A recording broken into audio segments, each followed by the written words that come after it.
welcome back to Cali Roots to Tennessee Boots.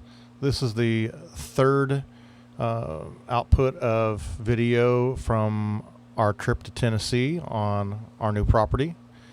This is day 5 and 6, and what you're going to be seeing is some of the bush hogging with Frank from Frank Nation bush hogging. And you're going to be seeing a few mixed things like my gravel pad for my storage container that's going to be leveled out with the tractor. Frank's moving out some of the trees, pushing them over with the claw in front, and then mowing them down with the bush hog.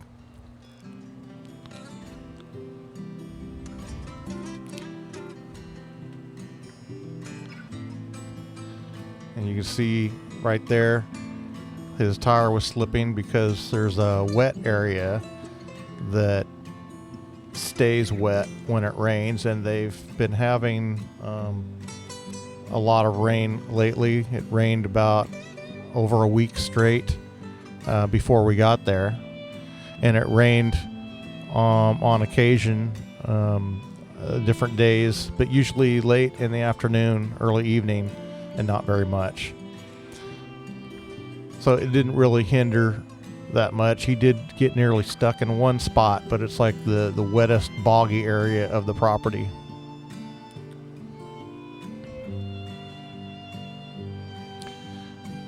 Those claws are greatly beneficial. You'd be amazed what that thing can lift, and it helps a lot with moving tree trunks and brush around if you need to move it, which he did use it a lot, but you'll see in the video he does a lot more with it.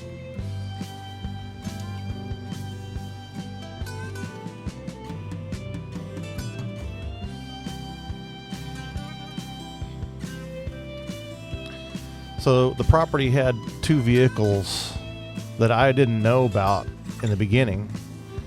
This S10 pickup and an older Chevy, and they had been dropped off in the middle of the night by a couple relatives of the previous owner, and they just sat there. So the forest kind of grew up around them and made them disappear. So that's why I never saw them until Frank started doing the brush hogging. And you can see there's the other car. And I had never heard of the model that this car was.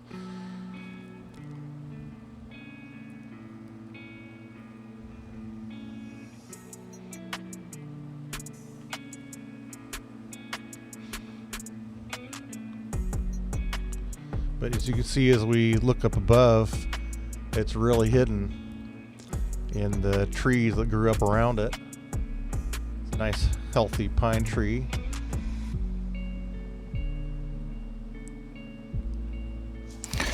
Okay, we're back at that car. They already took the S10 or whatever it was away, and then we're going to be getting rid of this car. I thought I would try out my attachment on my Echo trimmer. It's a chainsaw attachment.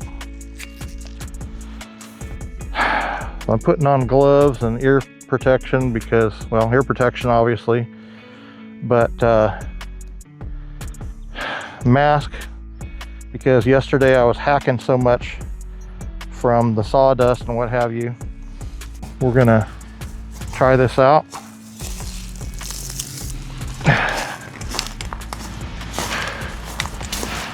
So here it is.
Sound stripe.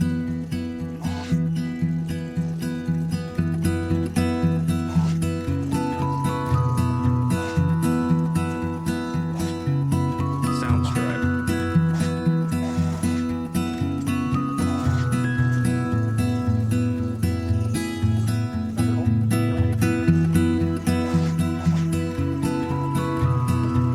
Sound stripe.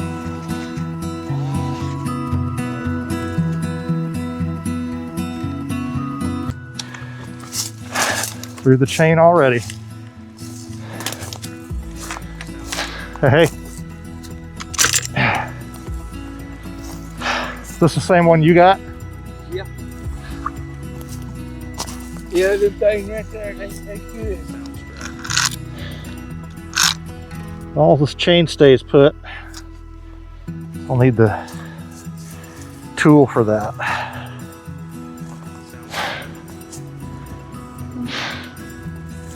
Yeah, I just wanted to try it out before we left.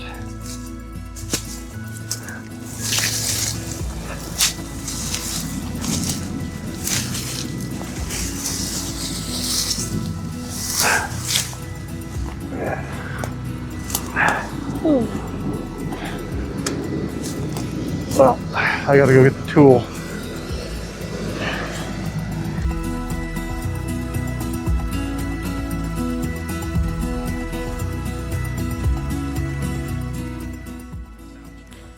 Well, I never got back to doing any more with the chainsaw because I saw Frank removing the S10 from the overgrowth. So here he's getting ready to load it up on their trailer. So they hauled both vehicles to a wrecking yard somewhere nearby that he already knew about. But watch what he can do with this tractor and those claws.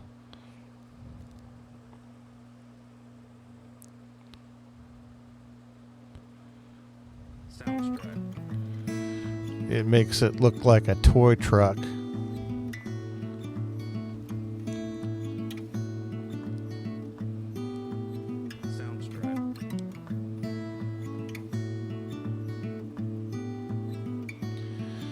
So he's got to get it lined up, and you can see the wheels are kind of turned, so he's dragging it and gets it lined up just about perfect on the ramps for his trailer. And there he goes. Sound stripe. And just like that, it's loaded on the trailer. So they have to strap it down, get the trailer ready for the trip to get rid of that truck, and then they come back for the other vehicle. I was so glad they could do this because I wasn't sure how I was going to go about getting rid of them, and I had asked him if that was something he could do besides the bush hogging. So at this point he wasn't done with bush hogging, but since those were in the way of completing what he needed to do, the timing was right for him to do it now.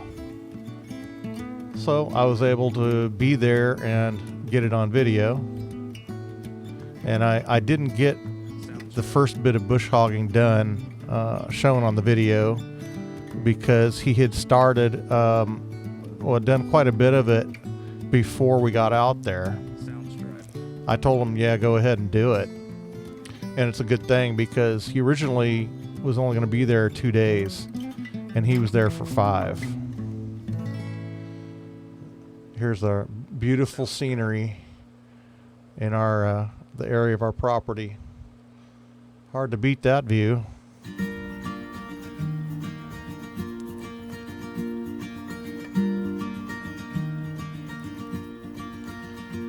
And there it goes.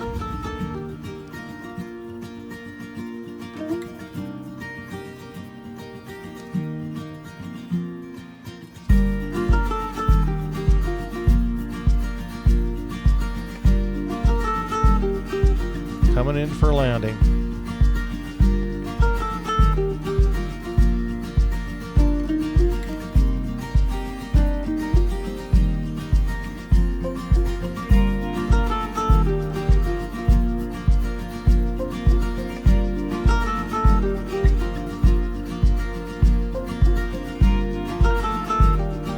So here's the area where the vehicles were hiding, kind of to the left, lower left right there. And there's the other vehicle, a Chevy Biscayne. I'm not sure what year it was, but I looked up what the Biscayne was, and it was a full-size car produced by General Motors from 1958 to 1975 in Canada, and 1958 to 1972 in the U.S. It was named after Biscayne Bay in Florida, which was continued the Chevrolet's trend of naming cars after beaches and coastal cities. The Biscayne was most affordable full-size Chevrolet model aside from the 1958 only Chevrolet Del Rey. It lacked most interior and exterior trims and was similar to the Bel Air, Impala, and Caprice. But I had never heard of the Biscayne.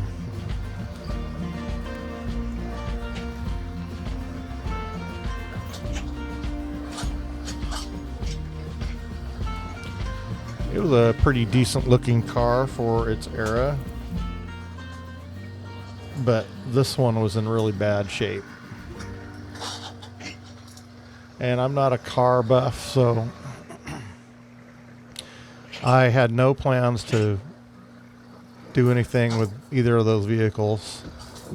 I just wanted them gone.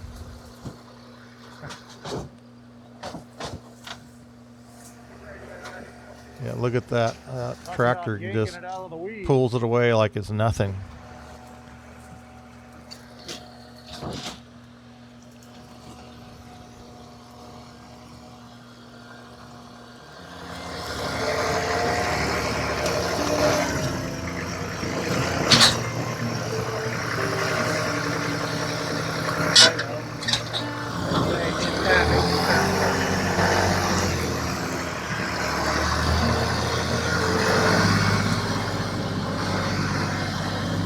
Tractor makes it look easy. Yeah.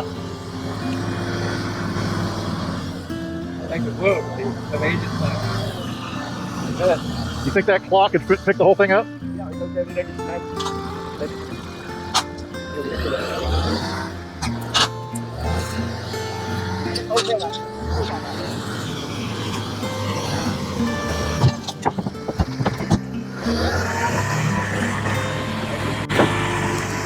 I know the feedback I'm going to get on YouTube.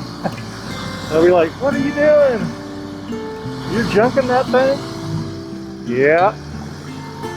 Oh, You want it, you come and get it. It's going to be in the junkyard.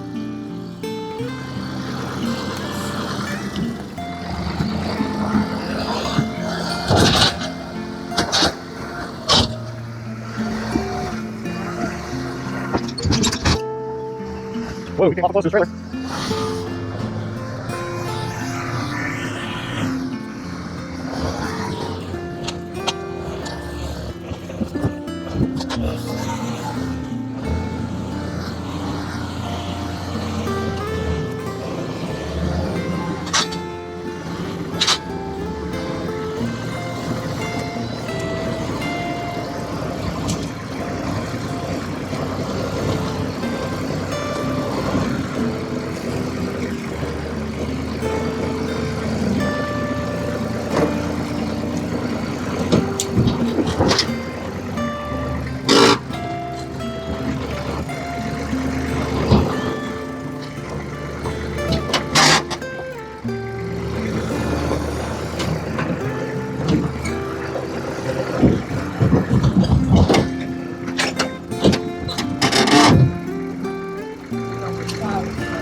Bumper's hitting the ramp.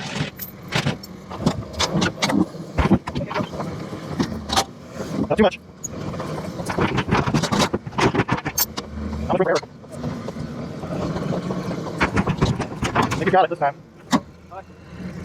If you get over this side just a little bit, that much, it'll go right on. Okay, with that, you need it, man.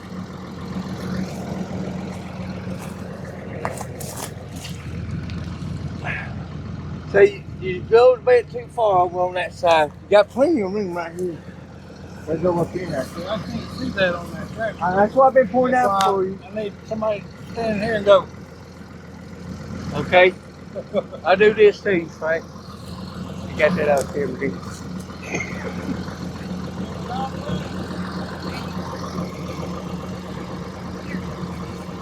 He gets this loaded, they're going to leave again. And you get I this. know.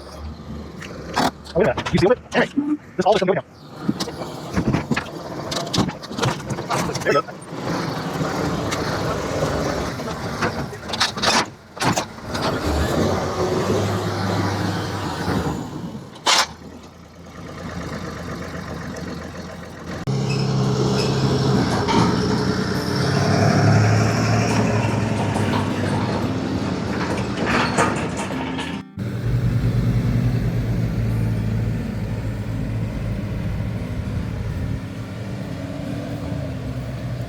So Frank and I were just talking about hornets and yellow jackets that are here.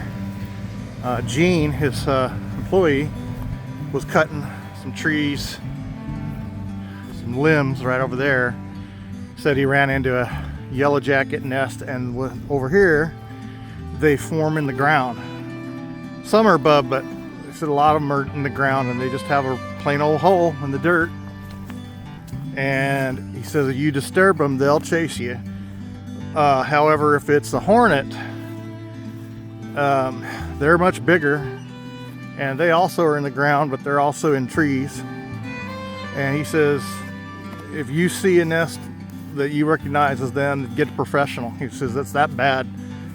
They'll attack you, and they'll chase you down and attack you to a point where you got to get shots to recover from it. So we have some things to learn about the insects and things around here.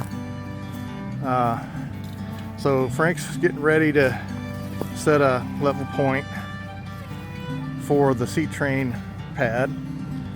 We kind of marked out the direction of it with a couple of sticks. Gene's going over there with the laser level just to get a reading. So what I want to get is the slope taken out of it there at the far end, so that it sits level as possible. Another little thing that occurred this morning was we arrived to find my T-posts that I set up yesterday three of them had been pulled out, and I was thinking, well, who the heck would have done that? Well, it was my neighbor Steve in front, and he wants that borderline to be Nat's ass, right on the money, and he's claiming it's like 3 or 4 feet into his direction on his property, so he pulled them. Well, my only argument with him was how he went about it. I would have liked if we waited till I got here, and then we could have made an agreement on that, pulled them and moved them. And I was aware that my string line that's in the forest section is not accurate, because we kind of end up bending around trees, but they're going into my property 8 to 10 feet. So I figured by the point that we came out of the forest, we were still in his favor, but he doesn't think so. So he's in there right now, clearing more line of sight path to that one elbow pin, and we're going to pull string from there, and that'll determine where it is. And after I am done shooting some video here of Frank, I'll go help him. But Again, it wasn't an argument about the facts, whether it was on or not. I knew it was off some, but I just thought he'd be a little more neighborly by waiting till I got here to yank him out. That was the only thing. But water into the bridge, and so we're here to get this pad laid, and they're going to run some elevations and see where we're at there. He's got a rotating laser with a locator. So once he's more geared up for that, we'll continue. I didn't get it on camera, but I had a full load truck, 23 tons of number 57 rock dropped off because it wasn't near enough from the previous load that I thought would be enough. There's a lot more slope there than I thought. So I got Haul Yeah to come back and do that load, and he did that in the morning before I could get there. It's at this point they are setting the level point at the lowest area to set the gravel height, and it's kind of a tedious process, but it was real nice of them to bring the their measuring pole and their laser level to get that established.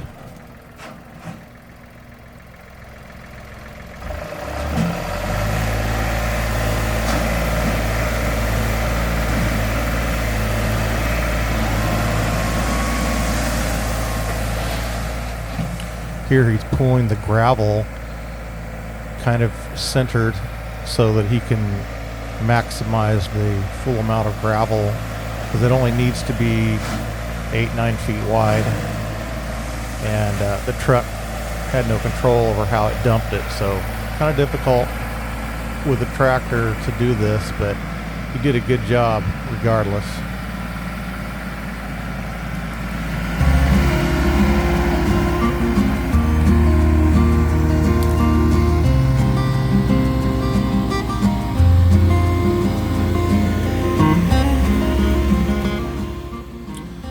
It was a hot but beautiful day to be out there doing this.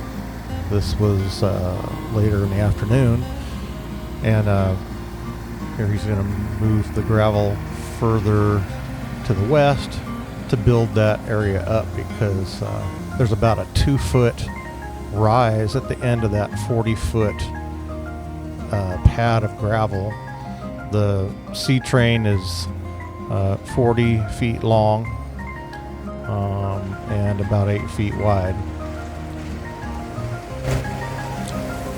I know I may have mentioned it before, but that's Frank Nation driving the tractor there. That's his business, and I found him in a listing on the internet, and gave him a call, and found out he was from Chickamauga in Georgia, and he doesn't normally go this far for work on a regular basis, but we hit it off so well. He said, in his language, he says, "Hey brother, I'm gonna go ahead and do that for you." And so I really appreciate him and his friend and employee Gene.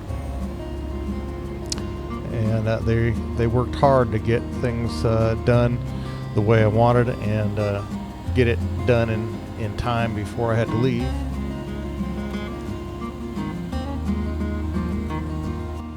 Oh, and a funny thing to note, I called this thing a C-train, and back there they don't call it C-train.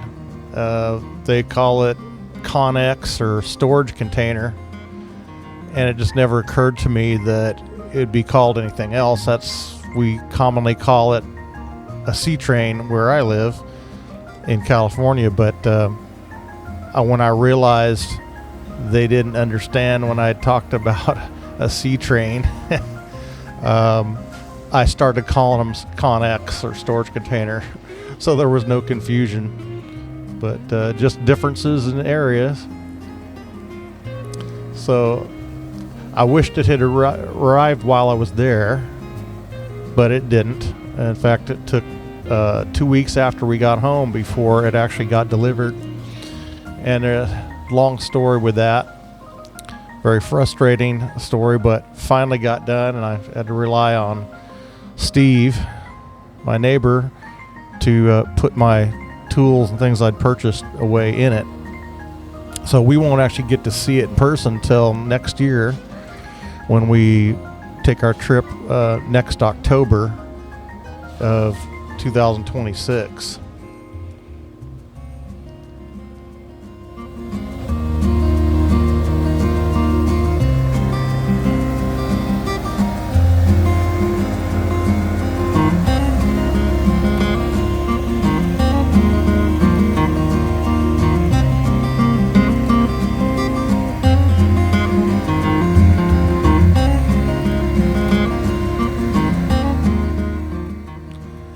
This is Gene, and he's Frank's right-hand man, and he helps with everything basically on the ground while he's operating the tractor and equipment. So he was going out and around cutting tree limbs and cutting trees down that were too big for the bush hog to get standing up. So he was doing that kind of all over the place. Now here, I don't know why I rotated the camera like that. But so now they're checking it out to see how close they are. What they did is they set the elevation about where the tractor is and then carried it out 40 feet so that it's level, because I don't want the storage container to be out of level when I have things in it. Frank utilized every bit of gravel that he possibly could to get the elevation because he knew it was going to be close. Just barely had enough, even with that second truckload. So I learned something about gravel, and several tons of gravel doesn't equate to all that much, honestly. So I learned something about that. I still will need more gravel to shore up around the edges of that storage container, because it was really barely enough from the pictures I've seen of the container on the pad. Also, unfortunately, the storage container is not straight across that pad because the truck that delivered it didn't have enough front space to get it lined up. So I'm going to have that straightened out the next time I'm there. But there's very little in it, so it won't take much. Not sure yet how we're going to go about it, but we'll get it one way or another.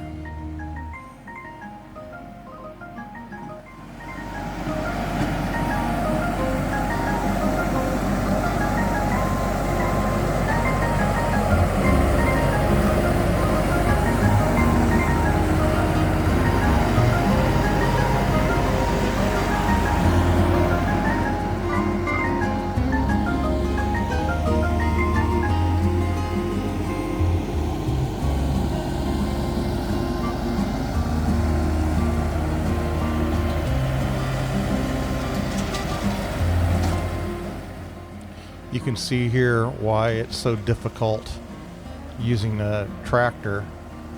That takes some skill to adjust the height of the bucket as the tractor is going over the hump.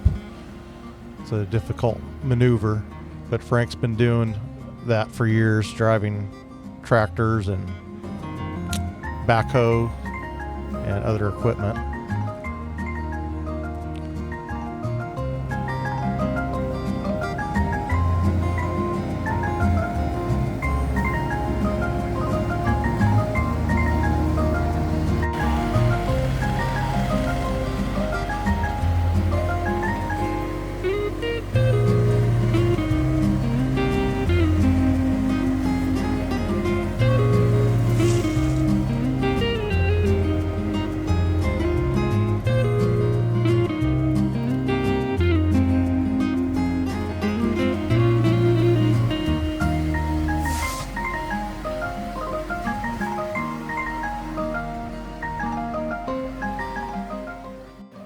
And this is the last little bit here.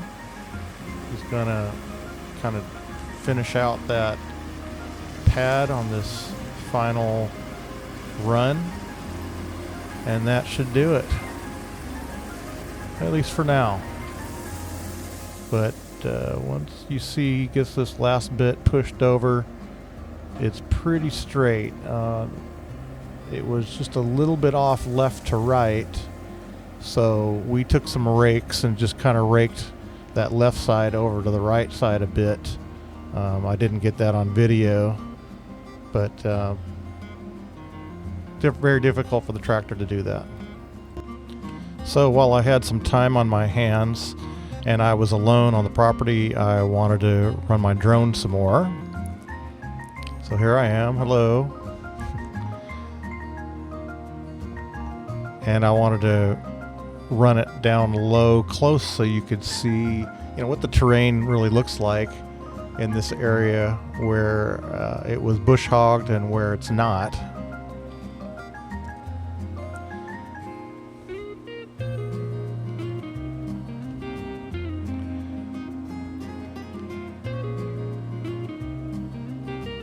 It has object protection, so it senses things like that stick, and that's why it would stop, because it'll stop it from flying into something that might damage it. So it sees these objects sticking up, and it automatically stops. You can shut that off, but at this point it was best to just leave it on. I didn't want to wreck it, and I'm just learning to fly this thing, but I wanted to kind of take a close-up approach to the property and show what it looked like in the perimeter of where they did the bush hogging.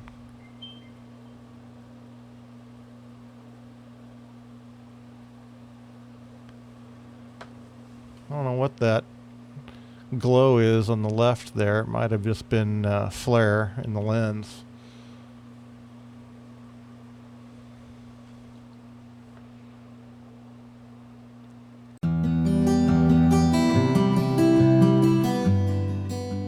And at this point I just decided to let it do its automatic follow mode. So I just walked through that terrain, half tripping on things, but gonna give you a personal view of what I saw while I was there.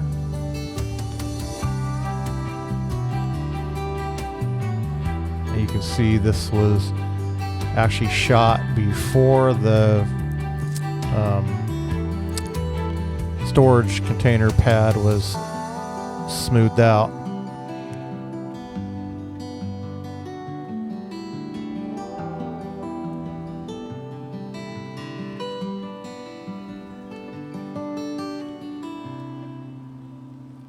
This was also before Frank and Jean completed the rest of the bush hogging, because that area to the right was all cleared. I had them leave some of the mature trees, but those ones there was really nothing of value to keep, so we had that bush hogged. Anything that's left up after this point will be that much bigger the next time we go there, so it needed to be taken care of now.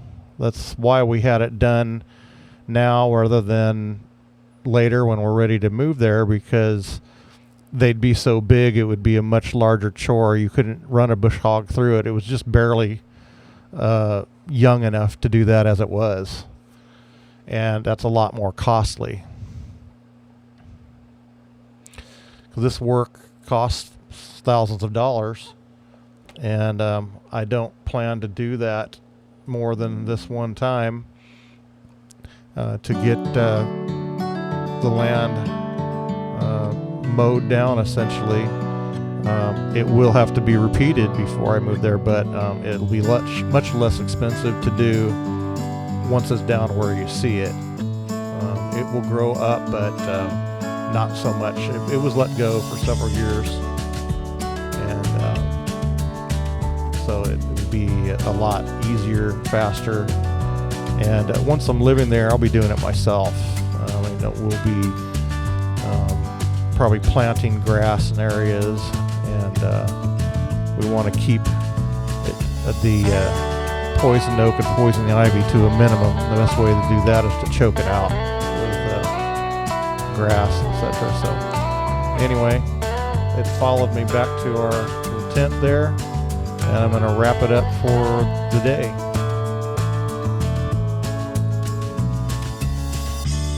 So thanks for watching, and we'll catch you on the next one.